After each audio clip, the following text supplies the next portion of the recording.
So that's right, Night City is about to expand. Check out the headline right here. It says an entirely new district is coming to Night City. Cyberpunk's Phantom Liberty expansion is about to change the city forever. So this is really cool. We are going to be getting a new district that is going to be feeding off of Pacifica. We're going to go over all of the new details today. Plus, we're going to dive into this one right here. CD Projekt Red is truly engaging with fans. The publisher is finally moving beyond speaking to just investors. This gets me so excited to see that CD Projekt Red is doing this. We'll talk about what they posted officially with this news. And then also, new Edgerunners players are noticing problems. Cyberpunk is missing a lot of stuff the anime showed off. We'll talk about if these complaints are legit or not and dive into them specifically. And also, don't forget about this headline right here. It says, Cyberpunk needs more Edgerunners content while the iron is hot. I absolutely agree with this article that was recently posted. But you know what? Check this out right here. You guys have got to see these new waterproof shoes I just got. They are so comfortable and lightweight. They are called Vessi shoes. And let me tell you what, I like them a lot. So much so, they're my new daily shoes, keeping my feet dry in the wettest of weather. It's dry. Wow. I love it. And they're made from Dymatex, a dual climate knit material that keeps you cool in the summer and warm in cold weather. Now, Vessis are my absolute go-to shoes. So if you want to check them out, be sure to click the link in the description below to check out Vessi.com to select from a wide variety of stylish, comfortable, and waterproof Vessi shoes. Now, when I first got my Vessi shoes, I immediately noticed how well designed they are. I mean, I like having good looking shoes, and these are definitely it. But they are also functional. Yes, they are super comfy, and trust me, at the end of the day, your feet will thank you that you're wearing Vessi shoes. And Vessis offers protection from the water while keeping my feet dry and cool despite the humid, hot conditions. And they're great for traveling because you never know what conditions you'll come across on your adventures. Hot, cold, dry, or wet, Vessi shoes will take care of your feet. So if you want to check out Vessi shoes, be sure to click on the link in the description below to visit Vessi.com to select from a wide variety of stylish, comfortable, and waterproof Vessi shoes. Check it out. All right, so back into the Cyberpunk news right now. So you guys are probably wondering, hey, Robbie, what is going on with the player numbers for Cyberpunk 2077? Are we up to 200,000 concurrent players, or what about 1 million? Nope, that's not the case. Actually, we're kind of mellowing out right now. We have 85,000 players on Cyberpunk right now. This is to be expected. I was waiting for this to happen. Honestly, I thought the dip would be more severe. I am so impressed that we're even at 85,000 concurrent users in Cyberpunk, which is showing how much of a staying power this game actually has. People want to live in the world that was presented in Edgerunners, which is really, really cool to see. All right, so let's go ahead and talk about the official stuff that the official Cyberpunk account just posted, and this gives me a lot of hope. Check it out. It says, if you are looking for a pre-mod to use in the game, try out the Cyberware Sound Overhaul by Edgerunners. And then it says, created with Red Mod by user Neurolipicer. So they're also advertising their new, I guess you would say, DLC on PC, that people and modders are actually using Red Mod and starting to really implement that with modding. But it's so exciting to also see that CD Projekt Red is finally really engaging with the fans publicly, instead of it just being about, hey, let's talk to them around an investor call. So this is what I was really hoping for. And I want to see more of this, of course. But most notably as well, I want to see support for you guys on consoles. I want you to be able to have the options that are presented to us on PC. So somehow, some way, I think they need to work with modders and get a lot of these PC mods on consoles as at least an options in the options menu or something like that. But also, we have some other official news. Check this out right here. Cyberpunk Quest director gets emotional about Resurgence. It's effing good to be back. The game has seen massive player numbers after an update and a spin-off anime. So yes, this comes from Paolo Sasco, of course, and he talked about his experience, his hardships when the game initially launched. Check it out right here. It goes on to say this. Speaking to fans on his Twitch channel, Cyberpunk Quest director Paolo Sasco explained what it means to see the game being picked up by so many so long after its original launch. He goes on to say this. It's hard to express when you're putting so much heart and work into something, and you know for some of it, it's been 6, 7, 8 years sometimes, especially for those who started at the very beginning. So to have this moment of people liking something that we did, it's really feeling a bit unreal that finally people are appreciating it. Can you imagine working on something 6, 7, 8 years? It releases, it crashes and burns. The level of sadness, of course, would be immense. And to have this happen for them just brings me joy and people that have really stuck with this franchise joy as well. But it goes on to say this. It says, after the release, let me zoom it in for you. I couldn't believe, after some time I did, but at the beginning I couldn't believe. And I remember my dear girlfriend, she was seeing me completely wrecked, but it's good to be back. It's effing good to be back. That was really so heartbreaking. And there was a recent video from the CD Projekt Red dev team, and they really indicated on a personal level on how earth-shattering the Cyberpunk 2077 launch was for them. A lot of personal problems arose from the launch. I could just imagine it being a rippling effect, of just sadness. But it's good to see that they are back and that they are energized about what they're working on. And it gets me excited for Phantom Liberty, of course. Now, we got to talk about the fans from Edgerunners coming into Cyberpunk 2077. And yeah, they're initially enjoying it, but they do run into what I call legacy issues that this game does have. So check this out right here. This is very interesting. It says, how do people say this? Literally half the reason I love the anime so much is they brought so much cool stuff from the game, LOL. And this was from Ultima out on Twitter. It says, just finished Cyberpunk Edgerunners. This just might be the most successful gaslighting campaign for a video game I have ever seen. Whoa! The Nomad replied saying, in what way? Ultima says this, like, aside from a few minor things, you cannot do half the cool crap the anime has in the actual game. Gabriano says this, what exactly can't you do? Arm canyons in the game, the Sandys in the game have the actual guns they use are in the game. Monoware is in the game. Kiwi even uses a quick hack from the game at the end. Like, the only thing you really can't use is a cyber skeleton and net running. And yeah, so it's an interesting discussion for sure. Let me know how you guys are feeling about this. If you are noticing things from Edgerunners that are not making it into Cyberpunk 2077, if you think they can improve on certain gameplay styles or something like that.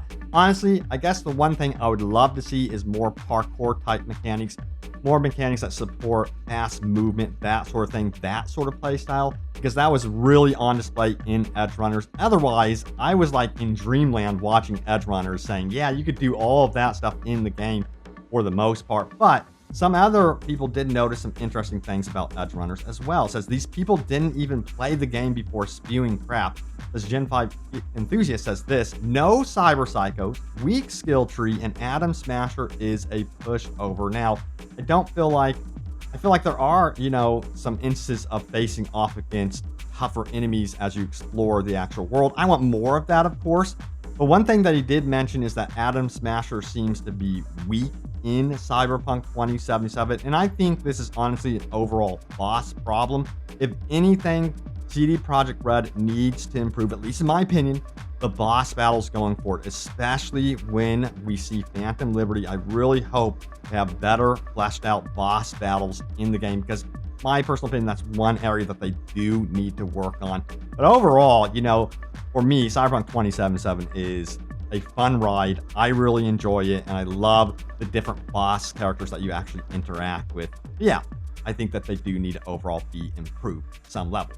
Now, mentioning Edgerunners, check out this article right here. It goes on to say this, Cyberpunk needs more Edgerunners content while the iron is hot. Yes, they need to get Edgerunners content out now, not later, before they see the player numbers completely dwindle. We want to see stuff dedicated to Lucy, Maine, all these characters that we saw in Edgerunners. I think it would be cool if they started rolling out new updates for us. Yes, I want to see more free content for those of us that have stuck around during the terrible launch. I still think we deserve more free content, especially since it was advertised that we would be getting more content than The Witcher 3. So maybe, just maybe, we would get more Edgerunners content. But if anything, it would be cool to see more tie-in Edgerunners content with Phantom Liberty as a free update alongside the expansion, because that stuff, in my opinion, Could be free to everyone, and then it would get people interested in Phantom Liberty, which of course is going to be a paid expansion. Now, mentioning Phantom Liberty, we have got to talk about this new district. So check out the actual article here. The official article says announcing Cyberpunk Phantom Liberty. And if we scroll down here, the description is the most notable area. It says, get ready for Phantom Liberty, a spy thriller expansion for Cyberpunk set in an all-new district of Night City. That's coming out, of course, in 2023. That is so key to remember that, yes, we are getting a brand new district for Phantom Liberty. And let me tell you what, it's going to be so cool. Here are some of the trailer shots from Phantom Liberty, and I'm going to break this down. Now, what was said officially about the new district from the creative director who's actually working on the expansion is that he says that it's kind of like an expansion, I guess you would say, to an existing district in the game, which of course would most likely be Pacifica based on these shots here, because we have the stadium, as you can see in the background, which is based in Pacifica. It looks like we have a Militech base right here, which is really cool. Now, this is a brand new facility that we have not seen before, and this is where it's going to be very interesting to see how fleshed out and new this district actually is. So I am so curious and honestly a little bit hyped to see what they do. And then we have this really cool marketplace looking area, which I imagine hopefully we get some new guns, new cyberware and that sort of thing at the marketplace. We're already seeing like a gun type hologram, so I am assuming that we would be purchasing weapons here and maybe seeing a new Ripper Doc or something like that. Then we have this interesting shot of what appears to be some sort of presidential bunker. So perhaps we might actually see bunkers in the wasteland or top secret facilities as well, which would be really, really cool to see more expansive levels and things like that in the actual wasteland as well. And let me tell you what, this looks like an absolute war zone right here. Tougher enemies, it appears, and I cannot wait to see this greenhouse location. So they're not straying away from more jungle, I guess you would say, like environments, which looks very, very different for Cyberpunk. So I thought that was cool and noteworthy there. This is one of my favorite shots as well. And you could see in the background just how much destruction there actually is in this expansion. So yes, this new district, again, is going to feed into Pacifica most likely. And that just means it's going to be easily accessible, it seems. But I also think it's going to be quite dangerous just entering into this district for sure. Because you have to remember, before Cyberpunk 2077 was revealed, they talked a lot about the combat zone, which of course was very underwhelming when the game first launched. It appears from leaks that they would be fully fleshing out the combat zone, and I think it's going to be a part of this new expansion. So that's going to be really, really cool. All right, so let's keep going. Some other discoveries that players are noticing, especially newcomers that have installed mods. Check it out. It says, what is this building? If we scroll down here, we have this right here. Now, we do know that they were supposed to have like a casino in the game. As you can see, there's a better shot of it right here. Very cool with the flying car mod. I love that. But we do have official concept art of what this was actually supposed to be. It's supposed to be like this resort and casino type thing. Now, will this end up in the expansion? That's what I'm wondering. It's just sitting there in the game, not utilized whatsoever. So maybe, just maybe, we will get to experience the interior of this in the expansion. I'm not going to overhype that whatsoever, but I do hope that eventually we do see this in some sort of way, shape, or form. But to me, it would be around main mission. That's what I would think that would be used for sure. All right, so we're going to talk about some other features that you guys absolutely are dying to see in Cyberpunk 2077, including this one right here. Call of Duty put third-person view into their game. Resident Evil selling third-person mode as a DLC. Maybe 2077 should do the same. Hell yes, I absolutely agree. And would it be possible that we would be seeing third person in Cyberpunk 2077? Well, they have interesting job listings for the Witcher and Cyberpunk franchise. But that's all we know right now. Man, that'd be such a huge surprise to really have that as like one of the last updates to the game. Anyway, goes on to say this: since the trend of establishing FPS adding an optional third-person view to game is starting, and I think CD Projekt Red should make haste, I guess, while the sun shine since the assets are already there, just need to polish to be fully functional. And you know what? Modders have done an excellent job crafting some really cool third-person stuff as well. And yes, you do have to consider that when CD Projekt Red first made this game, they had no intent whatsoever to add third person. So everything with the gameplay features and stuff like that was meant for first person. However, this is an interesting comment. This is a reply. It says, well, 2077 uses the same engine as The Witcher, which it means this engine is capable of doing both. Not so different from Capcom's engine. And even with the third person mod on many cutscenes, the player's models still do the right thing, unlike most first-person shooters that's not bothered doing the full model at all. So yeah, that's something that other modders have also noticed, that a lot of stuff is still intact, but there's still work that definitely needs to be done because, of course, third-person perspective does show off some ugly sides, I guess you would say, of the game if it is in third person. So yes, they need to tweak things like combat and that sort of thing. So hopefully they can bring us a third-person perspective officially in some way for Cyberpunk 2077. That would honestly be an absolute dream come true. And this is an issue that I have noticed, and I think CD Projekt Red really needs to address. This happens in my game quite often, especially on PC. It says, driving too fast causes the game to not load cars and other AI.